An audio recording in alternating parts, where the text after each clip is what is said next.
Hello, my name is Emily, as you may or may not know, and today we are going to be talking about the teen pregnancy panic of the 2000s. Like it says in the title. There seemed to be a fascination or increased interest in teen pregnancy, specifically in the 2000s, more specifically in the late 2000s. At this time, we were seeing a lot of movies or TV shows have teen pregnancy plots or subplots, some of these being Juno, Precious, Glee, The Pregnancy Pact, Gilmore Girls, and of course, The Secret Life of the American Teenager. How did we get ourselves into this? Sex. Sex. And there are many, many more, and looking at the release dates for the majority of these projects, they were mainly released during the 2000s or early 2010s. So you know something is a prevalent societal issue when it starts to get integrated into pop culture and mainstream media. And I think people were very engaged in these teen pregnancy stories because it was seen as, a misfortune. Which, in many, many cases it is. Having a child is probably one of the biggest shifts you can have in your life, and having to make that shift when you aren't ready and you don't have the resources to do so, yeah, that's not ideal. I mean, I can't imagine being 16 years old crying at the kitchen table over my math homework, and then my literal infant is also crying because they need milky milky, and now all of a sudden we're having a cry off at the kitchen table, me and this diva. Sex was already somewhat of a taboo topic, so combining that with the youth of America who aren't supposed to be engaging in such a thing, yeah, even more taboo. And many cases of teen pregnancy result in dropping out of school, conflict within the family, and the purity culture at the time also made it very difficult socially for these girls as well. But because people like to indulge in the adversity of others, this makes for a great plot, in a narrative piece of work like TV or film. So the people in the writer's room were cooking. And what were they cooking? Pregnant teens. So, we've had a lot of thoughts about this season, how do we spice things up? How do we get people talking, right? We thought, do we throw in a murder mystery, right? Do we throw in a love triangle with incestual undertones? But no, we've cracked the code. Cracked it. Okay, imagine this. 16 and motherfucking pregnant. Heavy on the mother. Heavy on the teen. Heavy on the teen mother.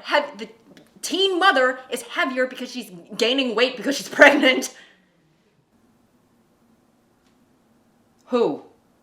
Her. Who's her? Honestly, it really doesn't even matter. What is for certain is that this baby is going to be coming out vaginally. Maybe a C-section slice and dice sort of situation, but it's going to be crying and hooting and motherfucking hollering. Picture this. Okay. Knocked up. Egg. Fertilized. Placenta. It's inevitable. Umbilical cord. It's coming. Come. Okay, you guys realize this is supposed to be a meeting for Peppa Pig, right? During this time, there was a higher prevalence of purity culture compared to now, right? And a part of that can be attributed to George W. Bush's presidency from 2001 to 2009, in which he was really promoting and funding abstinence-only education. And it's like providing massive amounts of funding for abstinence-only education when your last name is Bush. Oh, that's rich. That is rich. Well, I guess it's not that rich. Because it's not like his last name was George W. PP and VV. Or George W. In and out until ejaculation. But when you are a teenager, there are a few things that overtake your mind, right? Maybe the SATs, your extracurriculars, and masturbation. And one of these things is the most prevalent, and I won't say which one. This is a time in which corn addictions are born, okay? And I'm not talking on the cob, I'm talking about on the interwebs, okay? This is an era in which early onset erectile dysfunction is just upon the horizon, okay? An era in which you can name 10 corn stars off the top of your head, 20 maybe if you're thinking really hard. Your hormones are raging like they're in a mosh pit. I know this probably isn't relatable to everybody because asexuals exist, but at this time, sex can be a pretty predominant thing in your mind.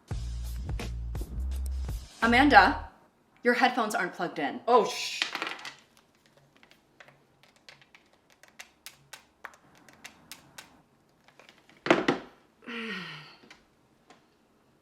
Can you take those out and read the next paragraph, please? Since we are in the middle of class. Sorry, there was, I think there was an emergency. I think maybe there was an Amber Alert. Yes. Anyways, living things are considered an orgasm. No, organism! Living things are made up of small parts called cells, which contain organelles! Organelles! What? I've never even heard of that. I don't know what that means. Okay. And each organelle has its own special purpose, like the Golgi apparatus. The Golgi apparatus. Which packages proteins into the membrane member. Okay, popcorn someone else, please. Now, it is true that getting pregnant during your teen years can cause a negative impact on one's life. I mean, taking care of a baby while you're still a baby, I mean, no offense, it's like the blind leading the blind, you know? And that's why we need abortion rights. Not even gonna get into that right now. Ooh. But that is something that abstinence-only education is trying to convey, right? That getting pregnant during this time in your life is a negative thing, which I think most people can agree upon. However, the problem with this type of education is that they are only increasing the prevalence of the very thing they're trying to prevent by attaching shame, stigma, and fear to something that's completely natural. It neglects to educate about all of the other resources available to prevent pregnancy besides just keeping your hands to yourself until you're at the altar. Which, let's face it, that's difficult to do for most people. And that's not due to any, moral failing necessarily. It's just that people be horny. People be horny. That's why you see religious couples who are saving themselves for marriage, which there's nothing wrong with that. If anything, I find that commendable. A whore like myself, I find that, impressive. Those types of couples, sometimes they expedite the marriage process just so that they can get to Pound Town faster. So it's like, yeah, maybe the sluts, trollops, and harlots are on the express train, but the religious couples are on the local train telling the conductor to floor it to get to the same destination faster. But anyways, while George W. Bush was a huge proponent for abstinence-only education, it in no way started with him. For example, I'm going to read a timeline provided online by the National Coalition Against Censorship. 1981, Congress passed the Adolescent Family Life Act, AFLA, Title 20 of the Public Health Service Act, also known as the Chastity Law. The program was designed to encourage adolescents to postpone sexual activity until marriage, emphasizing chastity and self-discipline, as well as provide support for pregnant or parenting teens and their families. Which, the last part, that doesn't sound too bad, but maybe you wouldn't need to provide as much support for pregnant teens if you maybe taught them about condoms and such. 1996, Title V of the Welfare Reform Act, or Temporary Assistance for Needy Families, set up a new system of grants for states providing abstinence-only until marriage education. 2000, Congress created a third abstinence-only program funded through the Maternal and Child Health Block Grants, special projects of regional and national significance programs that bypass the need for state approval.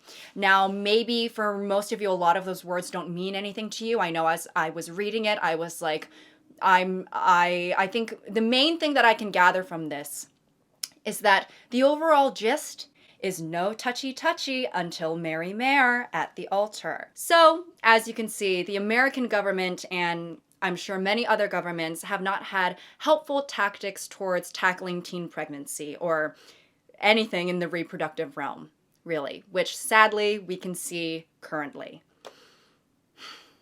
I'm scared for this nation. Anyways, yes, instead of teaching about contraception or other methods of safe sex, aka the more effective route towards preventing teen pregnancy, these people decided to just say, keep it in your pants, to teenagers, some of the most horny people on earth. That's like saying, I'm giving you fire safety education. Just don't let anything catch on fire. Class dismissed.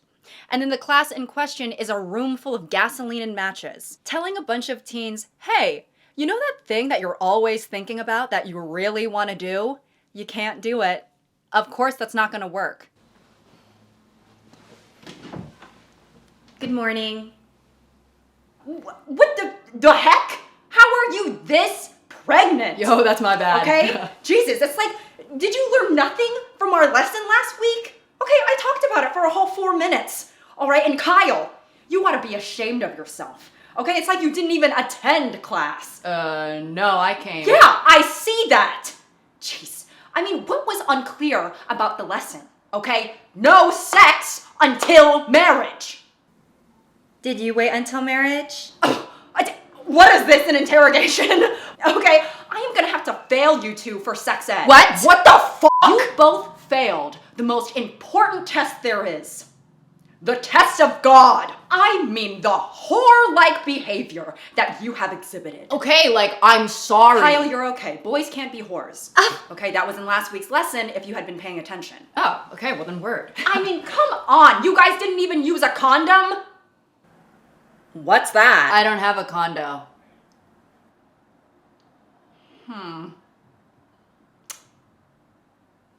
I guess I did forget to mention those. So Bush takes this foundation of abstinence-only education and he pours a ton of funding into it and makes it an adamant part of his role as president. So much so that we saw the first spike in teen pregnancy after a consistent decline since the 1990s. And due to this increase, it becomes a topic of conversation and it's displayed in the mainstream media, like how I mentioned with the films and television shows from before, and even reality shows. You know, we get the hit shows 16 and Pregnant and Teen Mom from MTV. For most American teens, high school is about having fun. But for these 6 girls, high school will not be the same. This summer, MTV presents I've had enough! An unprecedented look at the controversial issue of teen pregnancy. So, George's impact, right? Well, there was another pretty significant thing that happened during his pregnancy that also involved quite an impact, but that's neither here nor there. Particularly with the reality shows, people were able to see a glimpse into something that was taboo and widely frowned upon. Many people said that they found the show to be good insight into the real lives of teen moms and their families, and it also sort of served as a warning sign to other teens to be like, look what your life could look like if you have unprotected sex. According to an article on Brookings.edu, the release and popularization of these shows had a correlation to a decrease in teen pregnancies. So this study was something I worked on with my colleague Phil Levine, and we were interested in the potential impact of the media on youth outcomes, in particular on the effect of MTV's very popular and widely viewed 16 and Pregnant program on teen childbearing. What we found was really striking. In the places where more young adults were watching MTV, we see significantly larger declines in teen childbearing in the period following the introduction of this show. We attribute 5.7% reduction in teen childbearing to the introduction of 16 and Pregnant in June 2009. And although I never watched the show, I am not surprised to think that it would contribute to a decrease in teen pregnancies in the midst of this increase that we were seeing during the Bush administration. I think seeing the hardships and realities of teen parenthood when you are a teen yourself, it would make you take a step back for a second and be like, is the 2 minutes of missionary really worth it? For some people, I feel like these types of shows are basically the on-screen equivalent as to when you see a child having a huge temper tantrum in public, and while you sympathize with the parents, you're also thinking, thank God that's not me. I mean, witnessing a child act as if they're possessed by a vengeful demon while the mother lacks a crucifix is probably one of the best birth control methods out there. So tell me more about your research. Right, of course. So as we know, teen birth rates are on the rise and we need to find a way to prevent this, right? Providing education about contraceptives and methods of safe sex, of course, is stupid and we should not be doing that. But it got me thinking, we need to discover a method of birth control that not only prevents teen pregnancies, but almost scares teenagers so much that they don't want to have sex at all. Yeah, that's totally reasonable. I would love to hear more about the process for your discovery. Using the scientific method, we were able to find a very reliable source of birth control that I believe we need to start implementing worldwide, right? I have never seen something work so effectively and quickly. Patient 251, are you sexually active? Yeah. I want you to watch this. Super Nanny Worst Kid Meltdowns compilation? Yes. It's bedtime. Oh my! The participant watched 48 minutes worth of Super Nanny Worst Kid Meltdowns compilations until she was incapable. So no more sex, right? No, I won't. Can you turn that off? You want this to be your life? No!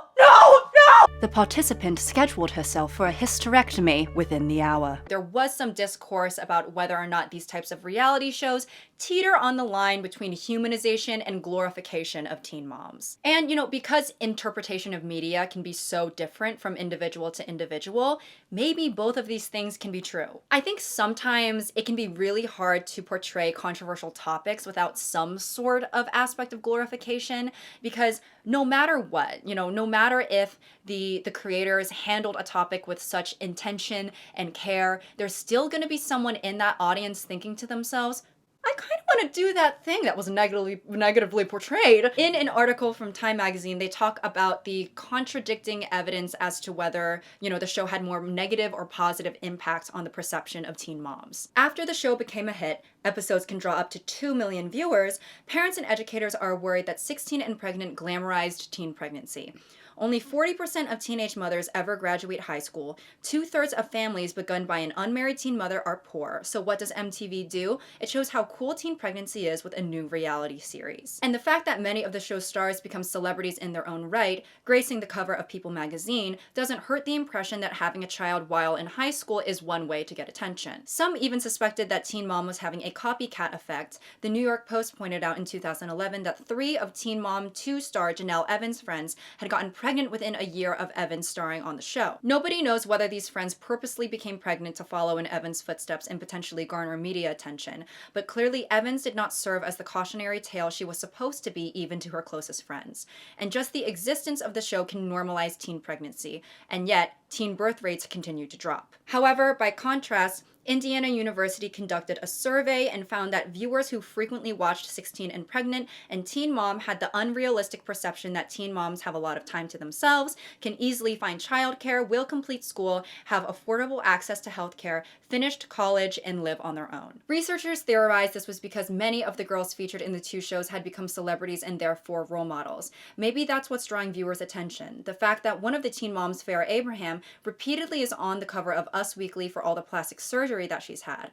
Well, a teen mom living in this country can't afford that. Most unmarried teen mothers are on welfare. And I think this last part of the article is quite important because ultimately I think that we shouldn't be relying on an MTV reality show for education about teen pregnancy. Spreading the word about contraception, birth control, and the risks of unprotected sex through popular media may be having some positive effect. Glamorizing teen pregnancy may be diminishing that effect, but either way, MTV can't do the work of the adults in the lives of teenagers. The 2012 study echoes other research that indicates what matters most when it comes to sex ed is what kids hear at home and in schools. So at the end of the day, these teen motherhood reality shows, which honestly are a bit of a cultural staple of the 2000s at this point, maybe had different types of impacts on how we view teen pregnancy, right? It could be both positive and negative. I think that it can humanize the girls involved. I think that it was able to give some insight, which there was a lack of at the time, and sort of serve as a cautionary tale to other teenagers about getting pregnant at that time in your life. But we also know that people will do anything to get famous. There was that girl who ate her own tampon. I don't know if she did that to get famous. Honestly, I don't know if she knew that was gonna get views. But what was I talking about? These shows can also display a certain fame or gaining attention aspect of teen pregnancy that is not really realistic or representative of the average teen mom experience. But it's like I said, I think it really just depends on how each person consumes the media. Dude, this show is crazy. I know, right? Yeah, it makes me literally never want to have right sex. now. Wait, what? Dude, we could literally be on this show if we wanted to. Maybe, yeah, but why would we want to do that? To get famous. Duh. They're literally on, the covers of magazines and shit. There's other ways to get famous, right? Like, you could, I don't know, dance or sing or something. Yeah, but I don't know how to do that shit. But you know how to be a mother? I mean, how hard could it really be? Okay, they're doing it. Okay, well, first of all, you failed home ec because you forgot your trial baby doll in the locker room and it started to grow black mold and they literally had to shut the school down. Yeah, but I could be a mother for this, okay? This would actually be worth it. So you could be a real mother for fame, but not a fake one for your education? Exactly! Yes, you get it. Trevor! Yo. Wait, since when was Trevor here? Yeah, he's always just like around. You know, he doesn't do anything for society. So. Trevor, I want to be on Teen Mom. Yeah, it sounds dope. Period. Wait. Oh, shit. Wait, what? Did you just have sex? Unprotected. Yeah.